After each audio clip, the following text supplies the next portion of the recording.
Hello everyone!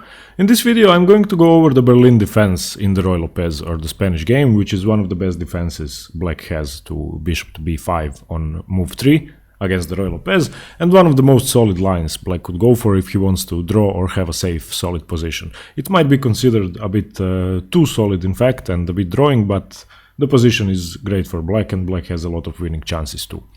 The Berlin defense occurs after the Ruy Lopez, of course, e4, e5 by black, knight to f3, knight to c6 and bishop to b5. And if you are unfamiliar with the general theory of the opening, I would recommend watching the video I made on the basics. I will put the link in the description below. And here we are going to focus only on the Berlin defense. And the Berlin occurs after black plays knight to f6. This is now the Berlin defense. Black doesn't go for a6, which is the most common move for black on move 3. He plays knight to f6 instead.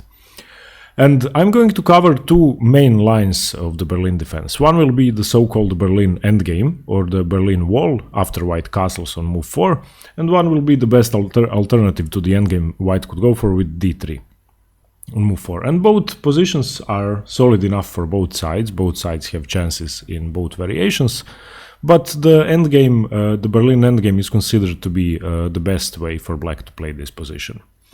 Okay, the Berlin endgame starts after white castles on move 4, and the point of black's move knight to f6 was to immediately strike at the e5 pawn. So that's the idea of knight to f6.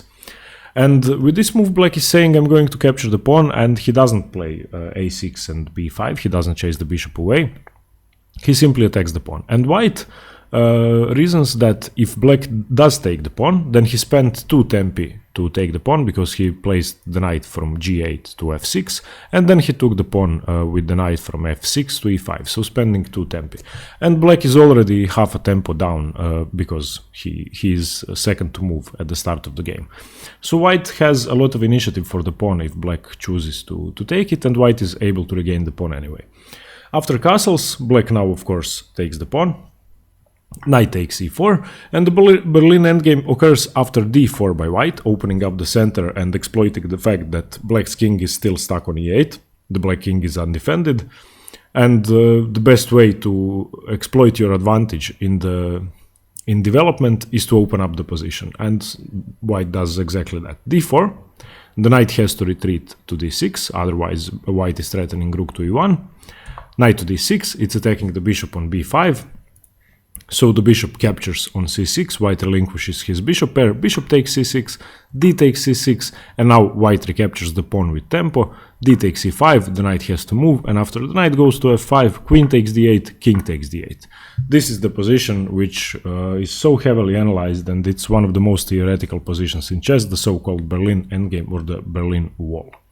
And this position was introduced to high-level chess by Vladimir Kramnik in his 2000 World Championship match against Garry Kasparov, in which he employed the Berlin as a drawing weapon with the black pieces, and he managed to confuse Kasparov and get him out of his game, and psychologically and positionally, because Kasparov is an attacking player, and exchanging the queens on move 8 definitely favored Kramnik much more, and Kasparov had no good answer to the Berlin defense, which is the main reason he ended up losing the championship, and the reason why he forfeited his title to Vladimir Kramnik in 2000, which made Kramnik the world champion.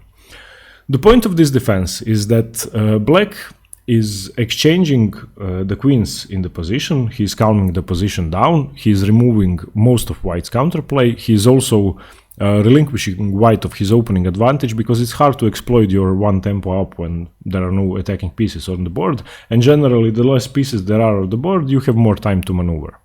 Now with the upsides and the downsides for both players. First of all, white has conceded something. He has castled, he has a lead in development, that's clear, but he has one clear weakness in the position, which makes some other factors of his pieces weaker as well, and that's the pawn on e5. The pawn on e5 is over advanced, and white would do anything to be able to play e5, e4 backwards or even to e3. That would have been more favorable than having the pawn on e5, because the pawn on e5 is an easy target. It's easily attacked, easily rounded up, and white will have to defend it. Secondly, the pawn on e5 is reducing the scope of the bishop on c1, and the bishop would want to develop to f4. It will in most lines too. And if the pawn wasn't on e5, the bishop would have much more scope. That's the second thing. Another thing is that the pawn on e5 makes a lot of white's light squares in the center much weaker. So, of course, in this position, black is able to control e6, d5, as well as e4, because the pawn is on e5. And if you noticed, white doesn't have the d pawn anymore, so there is no way to challenge the center further. So e5 is the main weakness for white in the position. What he gets in exchange is that black has forfeited castling rights. Of course, the king took the queen, so it's unable to castle anymore. And another main downside for black of entering the Berlin endgame is the pawn structure. And black has doubled his c-pawns, which makes his pawn majority on the queen side, his 4-3, white has only 3 pawns, pretty insignificant, and it will be very hard for black to create a passed pawn later on in the endgame. The second thing that is significant for black's position is the fact that he has the bishop pair. White, if you remembered, when he took the knight on c6, he took it with his light squared bishop, and after black recaptured, this meant that white relinquished his bishop pair. And usually the bishop pair is much stronger than a combination of minor pieces such as knight and bishop or two knights, especially when the center of the board is open. And if you notice, the D file is completely free of pawns. The E file is semi-open, it only has one pawn on it, so the bishops are much more powerful than the knights in this position, and that's one of black's main assets. So this is what they get from the position. White will, of course, because of black's doubled c-pawns, have a very real pawn majority on the king side, and white has a 4-3 majority as well, but his pawn majority is real. And if you imagined all the pieces being off the board, then white's pawns advancing will eventually produce a passed pawn, inevitably, because he has a 4-3 majority. If you took all the pieces of the board, as well as the kings, which wouldn't be a real chess position anymore, but just for argument's sake, then white would simply push all of his pawns, make a passed pawn, and win the game. So, what black wants to do in the Berlin endgame is activate his pieces as soon as possible and get the initiative with his bishop pair. So, as long as there are pieces on the board, black is equal or holds a slight attacking advantage, and when the pieces get exchanged, white will generally be better. So this is the main plan for both sides. Black wants to attack, and white wants to trade off the pieces and use his pawn majority on the king side. That's the main plan, and all of white's moves will revolve around pushing those pawns to queening. At this point, after the king captures the queen on d8, white has 3 moves in this position. Okay, there are more moves, but 3 good moves, 3 responses on move 9. The oldest move in this position, which was played before Kramnik used the Berlin defense, was rook to d1 check, gaining a tempo on the king immediately and developing, getting a free move virtually. He gets a free move by checking the king. And after rook to d1 check, the king would go to e8, knight to c3, developing the knight, knight to e7. Black is transferring his pretty useless knight from f5 to g6 in order to be able to attack the e5 pawn immediately. h3, white is preparing his kingside pawn avalanche. Knight to g6, attacking e5. b3, preparing to fianchetto the queenside bishop. Bishop to e7, bishop to b2. And this would be sort of the starting position of this variation after rook to d1. The biggest problem for white in this variation, even though he gained the tempo on the king, is the fact that the d file is now taken over by the f rook. The rook came from f1 to d1. And okay, he gained the tempo, but the major downside of taking with the f pawn is of getting the f pawn to the d file is the a rook, and the a rook now has no good squares to develop to. And the a rook would like to be on d1, and the f rook would like to be on e1, so he would have both rooks developed on open files. And this way, after playing rook to d1 check, white will have to spend another 2 tempi to develop the rooks normally. So, in fact, it's not that he won a tempo by checking with the rook on d1, he actually lost 1 tempo. So this variation isn't that common anymore. Okay, it's played, but the other 2 variations are much more commonly employed against the Berlin. The second line after king takes d8 is pawn to h3, and this move is immediately signifying white's pawn majority and preparing to push the pawns, and this is probably the most correct continuation for white, because he is immediately using his main asset in the position, his kingside pawns. And the line would go king to e8, once again the king gets out of the way, knight to c3 developing, h5, black starts to slow white down on the king side, bishop to f4, and now we once again notice the downside of the e5 pawn. The bishop has reduced scope and reduced mobility. Bishop to e7, rook a to d1. This is the pro of not playing rook f to d1 check. Now the correct rook is on the d file. Bishop to e6 developing, knight to g5, and now a very common maneuver for black in the Berlin, and the second reason h5 was played, black is now able to play rook to h6, developing the rook. Since he lost castling rights, there is no really easy way to get the rook to f8 and into the game, so this is the fastest way. And as well, if white should ever capture the bishop on e6, then just rook takes e6, and black wouldn't have doubled pawns on the e file, or an isolated pawn, I'm sorry. And after rook to h6, white will usually play rook f to e1, finishing development, and this is now the starting position. And as I already said, black has a clear plan of attacking, and white has a clear plan of exchanging pieces and trying to advance his pawn majority on the king side. So this is the second continuation after king takes d8, h3. The most common line, however, which was played over 5,000 times in Grandmaster games, the most common continuation, is after king takes d8 to play knight to c3, immediately developing, challenging the center, and trying to involve the a1 rook into the game as soon as possible to be able to get it to the d file. After knight to c3, black usually responds with king to e8. However, there are other moves. This is just the most common one and the best one. h3, h5, and the position will now transpose to the last position we saw after h3, and the position will be very similar. However, after h3, black has a few more moves. He doesn't have to play h5. There are two main approaches to the position as alternatives to h5, and that's bishop to e7, developing his dark squared bishop, or bishop to e6, and this is developing his other bishop. And both moves are okay, but h5 is considered to be the most active on move 10 for black.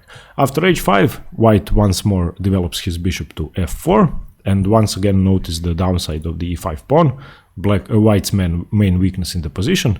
Bishop to e7, rook a to d1, getting the correct rook to the d file, bishop to e6, knight to g5 challenging the bishop, and rook to h6. And this is the starting position of the main line of the Berlin endgame. And if you would like to study this position, I would definitely recommend looking at some games by Vladimir Kramnik. But there was a lot of progress in theory of the Berlin, and the position doesn't end here. The theory doesn't end here on move 13. There are lines in the Berlin which were analyzed probably up to 30 or 40 moves in depth, and there were some lines calculated up to a draw for both sides.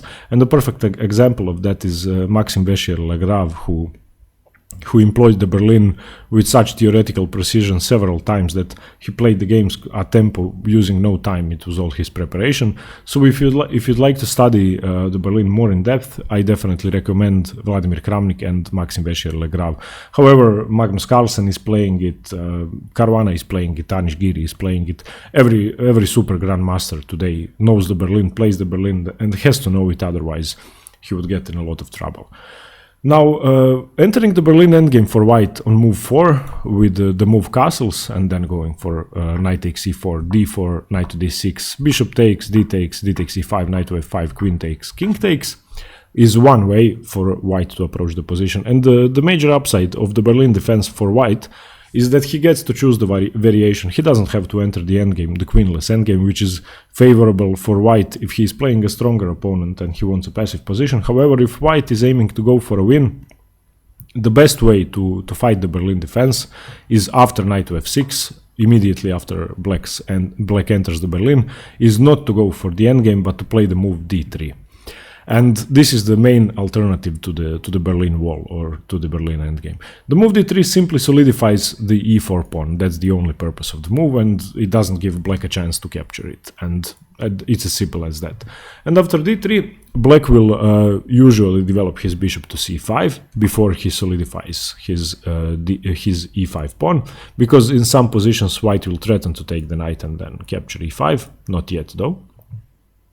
So in this position, after bishop to c5, white will play c3, and the great thing about c3 is that it's a multi-purpose move. First of all, it's preparing the d4 push, which is the main idea for white in many Spanish positions, and as well in this line of the Berlin defense.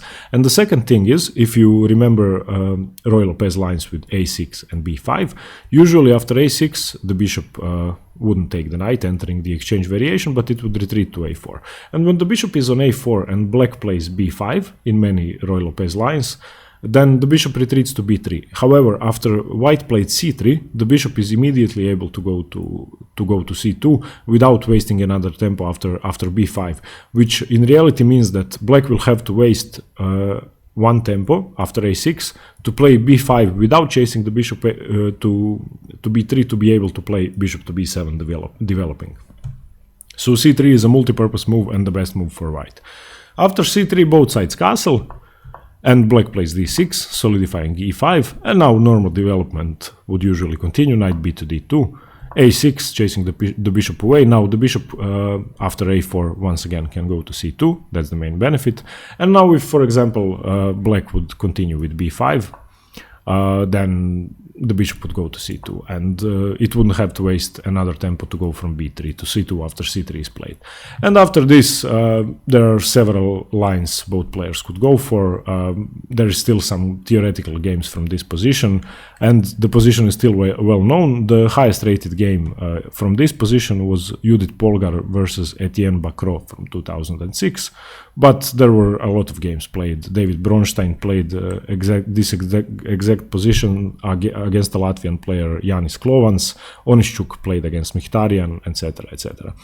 And the main move now is bishop to b6, by black retreating the bishop in advance of the move d4, which white will inevitably play, and it's played normally similarly to the Breyer Ruy Lopez, and black will actually have a plan to transfer the knight from b8 to d7 and into the game to control e5 some more, and white will generally play rook to e1, knight to f1, knight to g3, and control f5, try to get the knight into the f5 square. So these are some common plans for both sides. But the position you have to remember, if you would like to play the Berlin with either side, and if you play the Ruy Lopez, you will inevitably face it, is this after knight to f6 and white castling. This is the position that you will get most of the time if you are black, because this is the most common line and the most analyzed line. So just remember the position after the endgame. So knight takes c4, d4, knight to d6, bishop takes c6, d takes c6, d takes c5, knight to f5, queen takes. And this is the starting position of the Berlin. One more thing I would like to emphasize is that after knight to f6, the point of knight to f6 and attacking the e4 pawn is twofold. Another thing that black is counting on, because he's not playing a6 and b5 chasing the bishop away, that means that the bishop is still on b5 and the bishop will remain on b5. And because of that, in this position, after knight takes c4, after white plays d4 and black retreats to d6, he is actually gaining a tempo on the bishop because the bishop is still on b5. If the bishop was on a4, the situation would be much different and white would be almost winning because he would have time to capture on e5 with tempo, and he would have a much more favorable position. And this way he has to relinquish the bishop pair, and they enter the line with the queens off. Okay, everybody, if you have any questions, I would like to see them in the comments below. You can give me examples of your own middle games from the Berlin game, and any questions are much appreciated. So is feedback. Thanks very much for watching, and stay tuned for more theoretical chess. Thanks very much. Bye.